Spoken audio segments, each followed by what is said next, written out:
So I'm here with author Reba White Williams, and she's the author of Restrike. So what made you want to write this book? I know that you have a background working in the art world. Well, I've always loved reading mysteries, and I've always thought that someday maybe I would write mysteries, and finally the day came. And I decided to do a series. This is the first of a series of books with the same characters. And the setting is New York, and it's New York art world, but it's not going to drown you in art. It's not going to try to teach you everything in the world about the art world. It's just that's some of the things that are happening and going around. One of the girls actually runs a little shop that sells some art, and the other one writes for a magazine that's about art. But mostly it's about the adventures that they have and the trouble that they get in and out of. One of them is very adventurous, and when a friend of hers is killed, she leaps in. She's not a detective at all, to try to find out what happened, and it puts herself in pretty grave danger. In the book, these are the characters. That's Coleman, that's Dinah, and this is Coleman's dog, and the dog's called Dolly.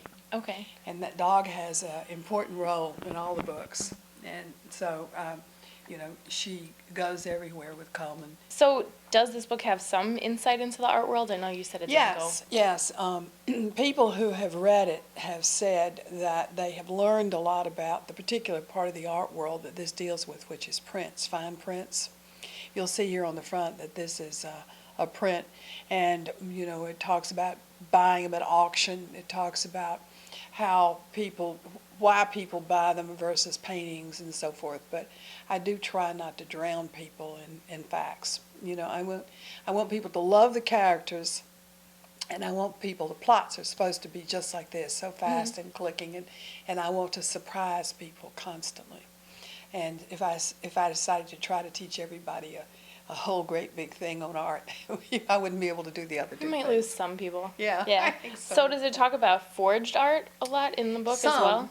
It talks about the title. I should talk about the title. Restrike is a form of forged art. Oh, all right. In terms like this, supposing I make a print, I make it from a plate, like from a stone or something like that, and I make 5 of them. And they have my signature on them, and everybody says, oh, yes, that's a print by Reba White Williams. Well, somebody comes along and finds a stone, and they take that stone and they make another print, or maybe they make 10. Those are not worth anything. Right, because they're not by you. They're not by me, and basically they're stolen, and they're fake. So. Oh, wow. But in addition to that title, I'm trying to make my titles have some sense of what happens, and Restrike, of course, is strike. And strike, and strike again. So, I guess it's very local to here in Chelsea, right? A lot of one of the locations, the location of Dinah's print shop, she starts in the village, and she realizes after she's there that she can't be there, but she has to be in other places where there are other galleries and so forth. She is an ongoing, she's newly married, ongoing argument with her husband about that, because he's very content with where they are. And so that's one of the struggles in the early part of this book.